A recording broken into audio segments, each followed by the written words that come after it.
Dear friends, today we are discussing about the Uppal constituency, about the 2008, 18, and then 2014, 2009, and then next upcoming elections as well.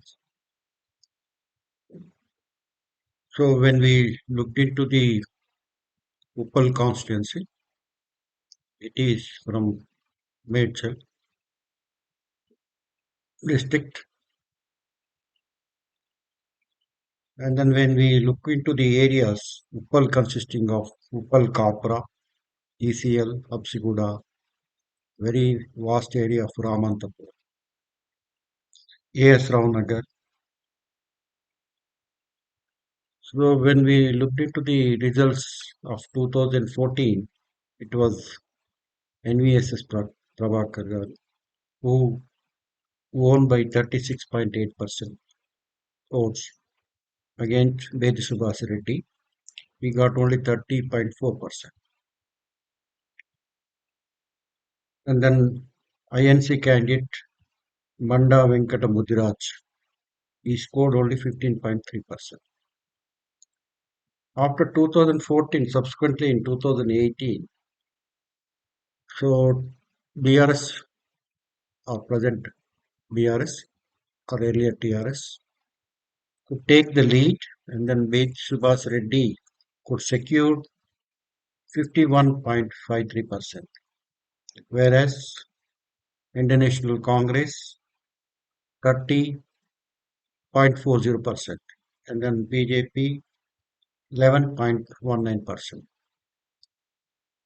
So from 2014 to 2018, we could see drastic change in the voter perspective.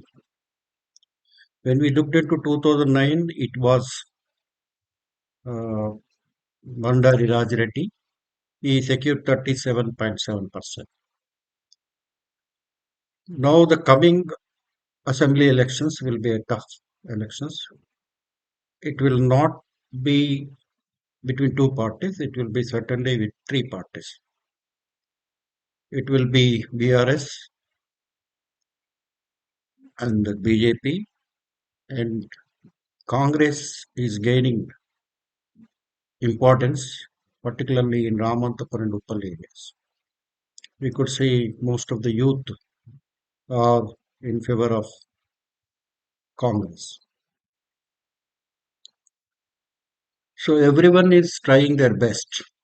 So this time from BRS, I think more number of candidates are willing to contest from the Uppal constituency.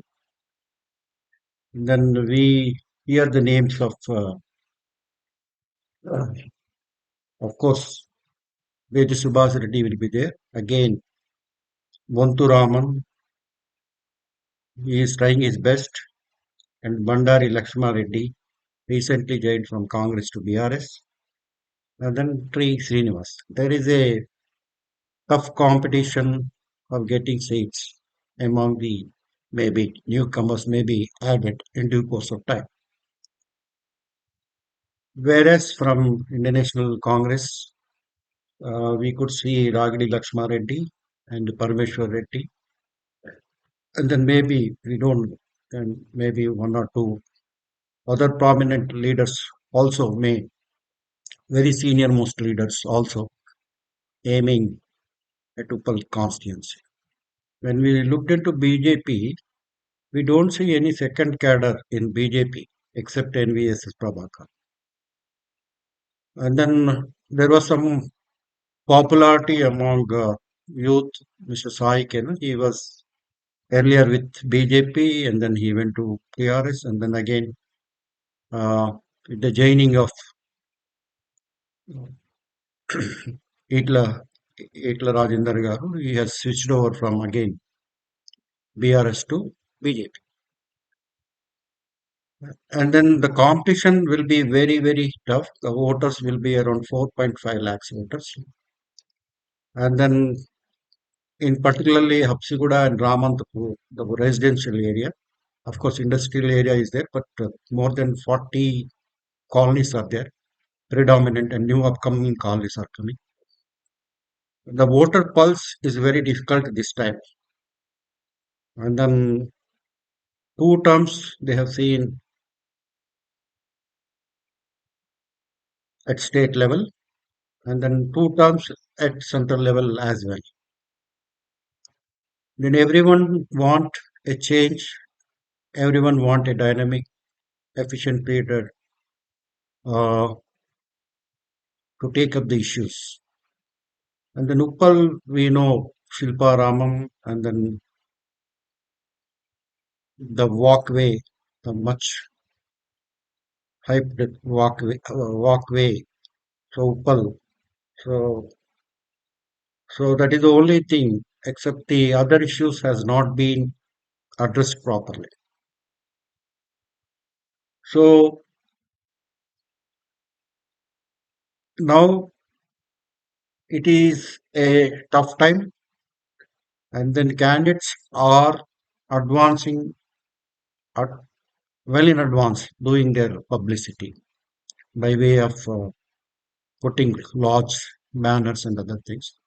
They would like to utilize all the festivals, particularly we could see in from Bonal and then subsequent festivals also. So there will be a,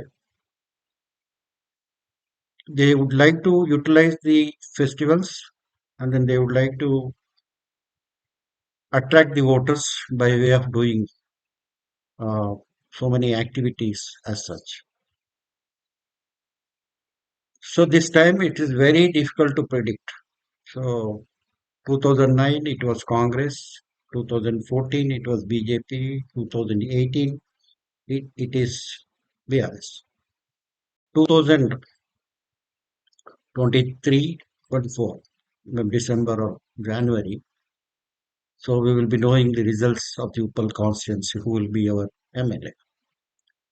Looking into all these parameters, so the competition is not that easy. Earlier, Beti Subhash Reddy could get 51%. And then this time, the competition will be the very stiff competition among the three parties, particularly BRS, and then Congress, and then, of course, BJP. We have seen few changes in the state leadership in BJP before the 6 months of elections. And then we could see the 2 year terms he has done both earlier NVSS Prabhaker Garu and then Subhas Reddy have done considerable work at Uppal constituency. And then last uh, year in GHMCL elections, I think we could see more number of BJP corporators has been elected from the Uppal constituency. Earlier, when NVSS Prabhakar was a MLA, that we could not uh,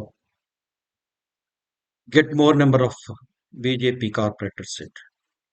But because of the floods, maybe because of some other reasons, uh, the people are reluctant to vote for BRSS. Subsequently, they have voted for the BJP corporators. Now, the people perception are different. So their angle of looking things are varies from person to person. And then whoever having the money, and then whoever is having the influence, I think so they are doing their best. And then it is very, very difficult to say how the voters will receive the party leaders and whom they would like to vote. It will be very difficult when we look these all surveys we have come up, but everyone says the Uppal constituency will be very having very tough competition compared to the other constituency as such. So this is the only thing I just wanted to, I mean, highlight. So who are the leaders, and then other leaders may join, and then even in BJP, other leaders could not able to identified because they were doing also very good service, but they could not get proper recognition from the party as such. Except when we look into Uppal, we can see only one person, that is NVSS prabhaker. That's all. So I think we need to see so who fares well in the elections. Let us hope, and then let us congratulate all the political parties, those who are contesting for the next assembly elections, and then we wish them best of luck. So that's what we can wish. Thank you. Thank you very much.